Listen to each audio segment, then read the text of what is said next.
Hello, everyone. Welcome to the Thai Global Summit. This is our session, What Makes Dallas Tick? I have the pleasure of introducing our speaker, George Brody, who's a tech CEO and angel investor. George is currently the founder and managing partner of Infonet of Things LLC, an IoT solutions company. He is also giving back to the community via initiatives such as the AWRC-NTX.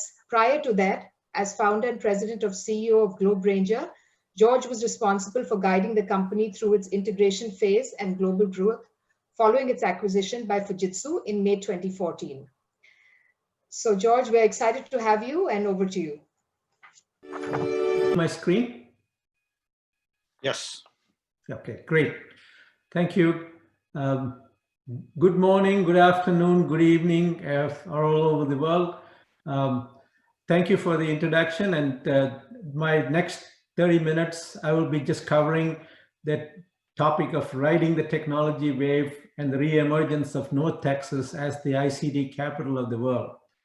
So as Samya mentioned, I've been in the telecom field for a while. So this is the chart that I always try to kind of go by, whether it's a business or an individual. This reason for being is called ikigai as a Japanese word. It means what the world needs, which can be paid for, what you're good at, and what you love. And then there is another saying here which says, when you want something, the universe will conspire in helping you achieve it. In both of these, I am a living, breathing example of what that happened, and this story will tell you that. And in the 80s and the 90s, I was fortunate enough to have my ikigai realized through the wireless industry, and which is obviously, when you look back at the first phone call was made only 47 years ago. And this is Marty Cooper and Arlene, and I had the fortune to have a lot of interaction during my early days of wireless with these two people, and Marty made the first phone call. And imagine in the 47 years what we have been able to achieve. It's a big disruptive technology in the world. And here in 1994, you'll see that I had Nicholas Negroponte right here in Dallas, Richardson, visiting my labs, where he's the man who said telephone calls should go over the air and TV should go over wires. And sure enough, that Negroponte flip has happened. And then I guess I talked about the dream in the making. And this is what I wanted to do, create the best of the world, technology personnel in the world, assemble them together to create something disruptive right here in the telecom corridor. And this was the building, and the dream was realized in 1992. This is the campus where I had over 4,000 people who were the best innovators in the wireless space, creating innovations in that space. And around the same time, you could see the Richardson telecom corridor, and we were right here in the middle of that stuff, the tall building, and had the fortune to drive the telecom corridor and the wave during that time. It's the major innovation hub for Dallas. And it has been there like that for ages. And when you look at what is the telecom corridor, it is the home of telecom in technology hub for the Dallas Metro. About 10,000 plus corporate headquarters, 24 DFW, Fortune 500 corporate headquarters. And you can see the numbers there. And telecom technology firms, you can see the who's who, AT&T, Ericsson, Nokia, Cisco, you name it. And some of the players are not even mentioned here. They're already right in the middle of this telecom corridor. And this is a coverage that happened recently in the Dallas Morning News. The telecom corridor 2.0, Richardson is kicking off a new innovation district. It's a 1,200-acre neighborhood, which will be called the Richardson IQ, Innovation Quarter for short. So that is a living, walking working kind of an environment where startups and big companies can collaborate and live.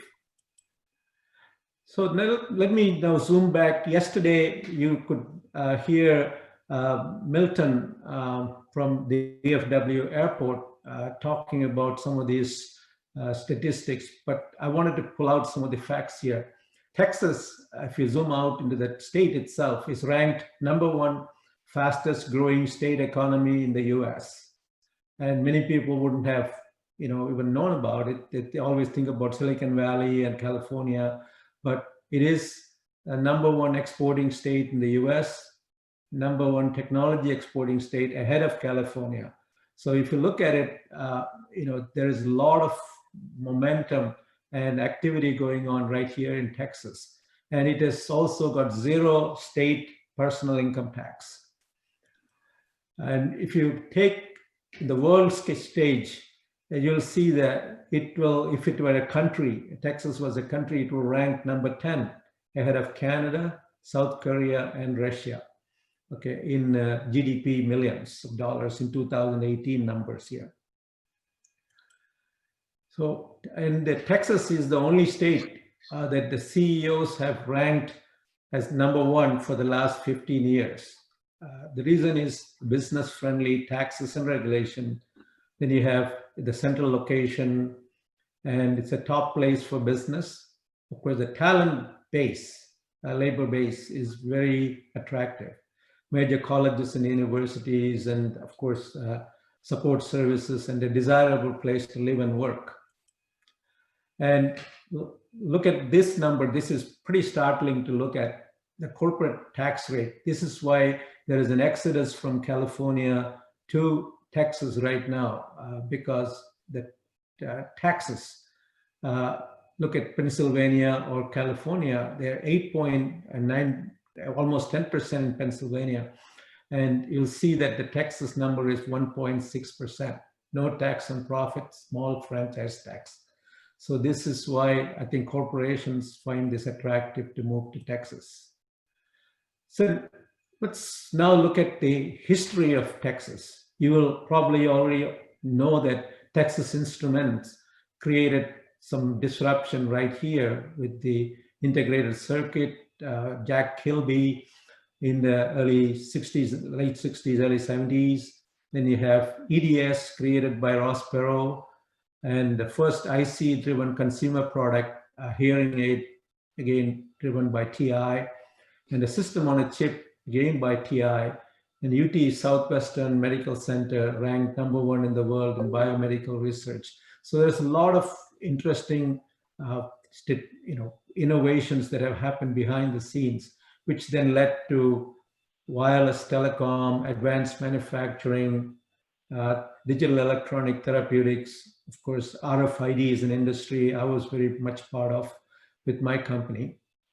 And then sensors and the healthcare sector. DFW leads the nation in physical space square foot devoted to healthcare. And now we zoom back into North Texas. Dallas Metro is the 4th largest in the US, and the population is around 7.3 million, and 4th largest technology region in the US.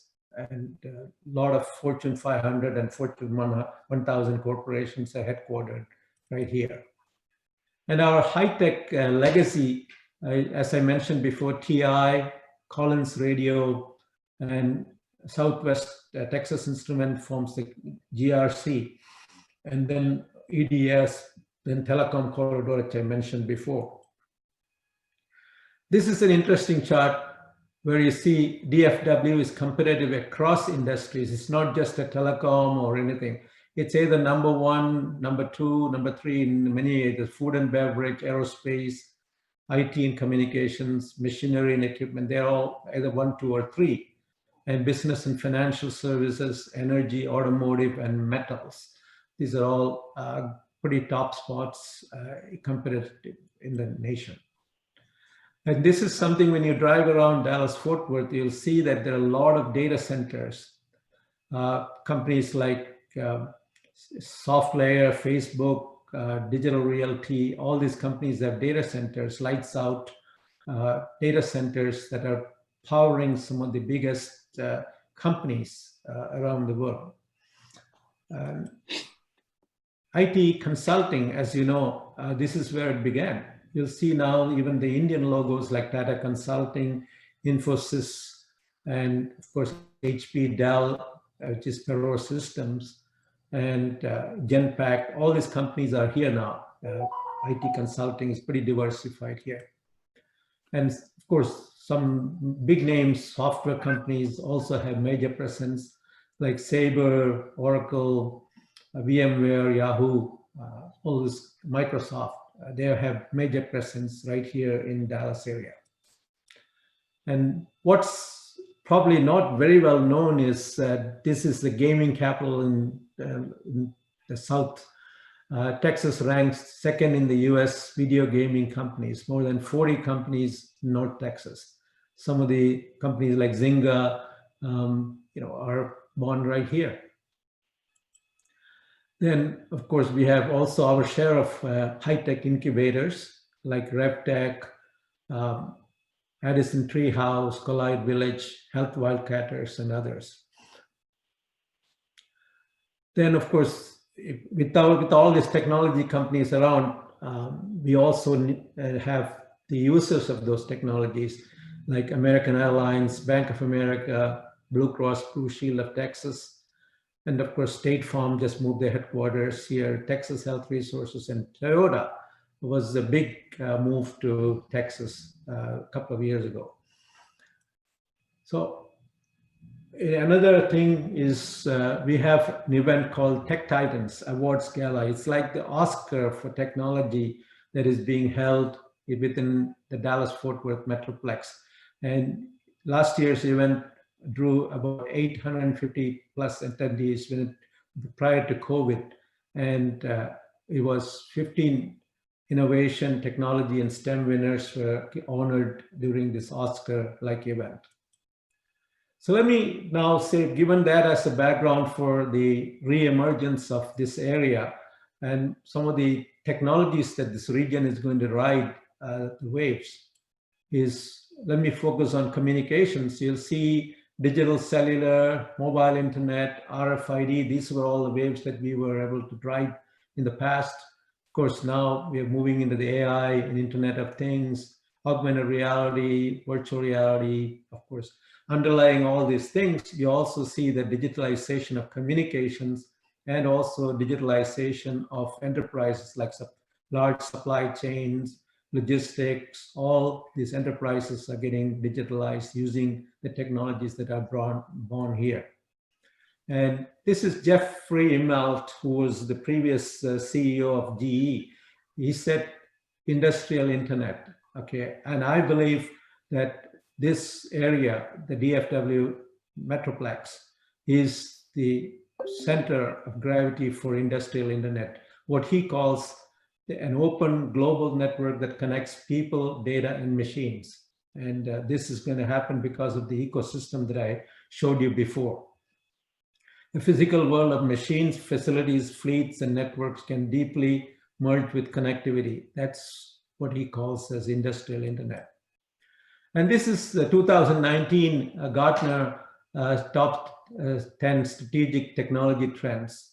And you'll see that quantum computing, AI, augmented analytics, autonomous things, blockchain, smart spaces, all these things are here. And you can almost draw a circle around many of these technologies that are being really worked on or innovated around this particular space. So being a wireless guy, this is a chart I usually show. Dick Tracy watch, we used to say, no, it's not, the top part of it is real, right? You can put a SIM card into a watch and you can start making phone calls and things like that. And of course, the bottom is just a projection saying that the young generation is going to be more and more ingrained into the wireless world. And of course, you'll see that non-traditional users of cell phones are emerging all over the world.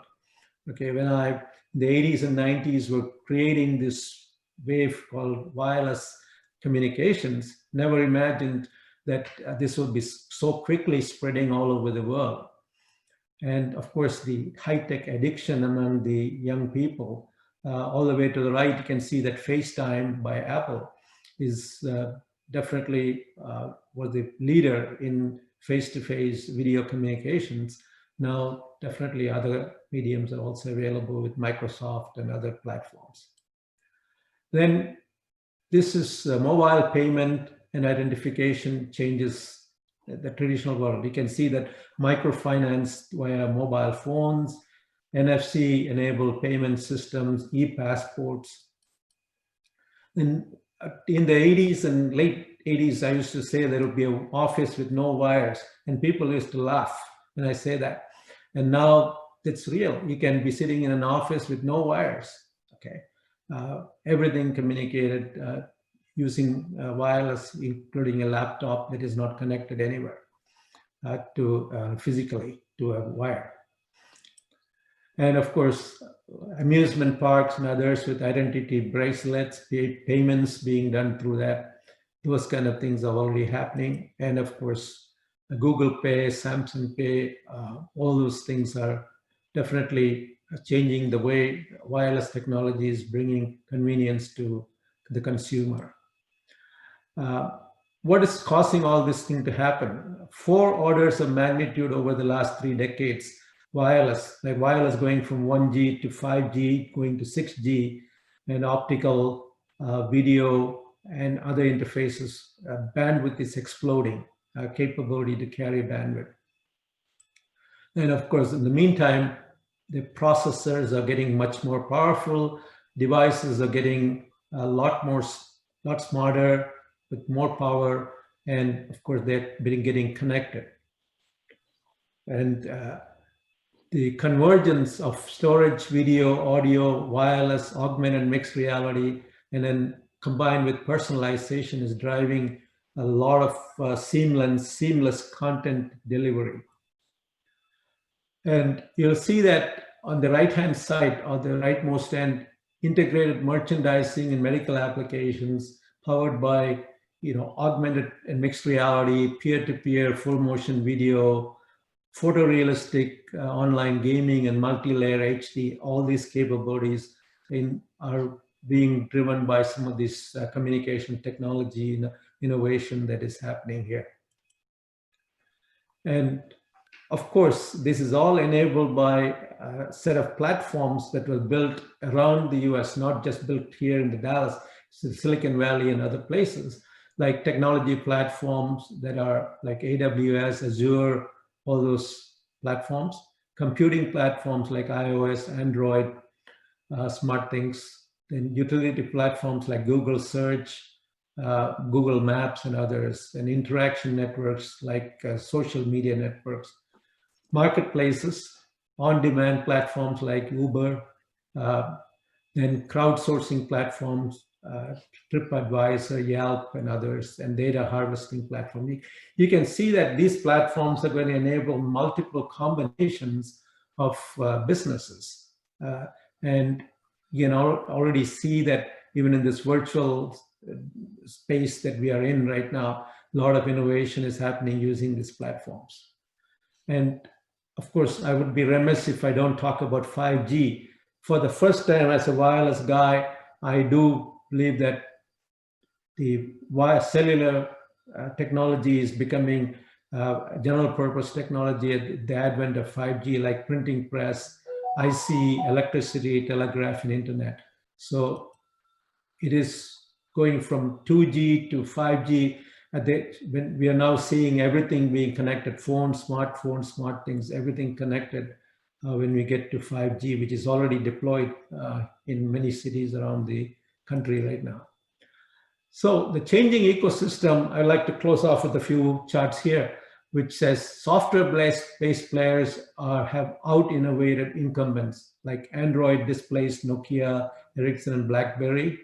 WhatsApp obviously have completely rejigged the mobile network operators. And of course, softwareization brings new entrants, no legacy at all. So the new world is definitely highly distributed off-the-shelf hardware, one-click deploy. There's none of this big, huge telecom, heavy-duty stuff needed. This is all very fast deployment kind of technologies. And the network of the future is going to be scalable, cognitive, automated, lean, and end-to-end compared to the fat, monolithic, owned by some company vertically. It's not going to be the case anymore. And of course, one of the examples I pulled out is a company here called Neuro Rehab VR, which is using virtual reality to provide rehab to paraplegics and people who have extremity problems with getting physical therapy done in the virtual space. And of course, the smallest nanometer, this is done in Austin, smallest nanometer powered the drug delivery using a cell-sized nano robot. So let me close off since we have just 5 minutes left in the presentation. The bright new future for North Texas to become the ICT capital of the world is being defined by a few things. AI and machine learning and quantum computing and blockchain as a group, if you were to take it, complex problems like drug discovery and world-class algorithms are going to be driven by quantum computing. And designers of machine are going to create human-like machines that are human-like and can think and act like humans in the future, right? And AI ML will become embedded into all our products and services. And blockchain will be built into most of our products as a fundamental fabric. And fintech and quantum computing will come together for the purpose of reducing energy consumption, because otherwise we won't be able to mine cryptocurrencies. 5G and industrial internet, I mentioned before. Autonomous vehicles will become very pervasive in both consumer and commercial vehicles. And AR, of course, immersive experience is going to be a given. Augmented reality, AR, VR, mixed reality, all those things will become mainstream. And pop-up stores and personalized heads-up displays, others will be commonplace. Last but not least, with this region, we'll see medical applications, remote monitoring of patients, chronic disease management, telemedicine, all those things. Even Teledoc, for example, was born here. And nanorobots will be used for targeted drug delivery and augmented reality-based applications for rehab situations I mentioned. So when you look at this, all these are definitely driving this region to become the ICT capital of the world. And thank you. I can now stop sharing the screen. And if there are any questions, I can answer them now.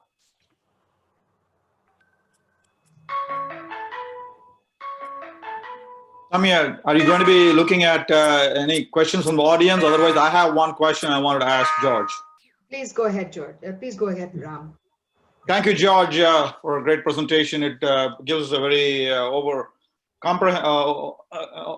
wholesome, comprehensive view of what's happening and tech scene beyond telecom, even, and especially in the DFW area. Thank you.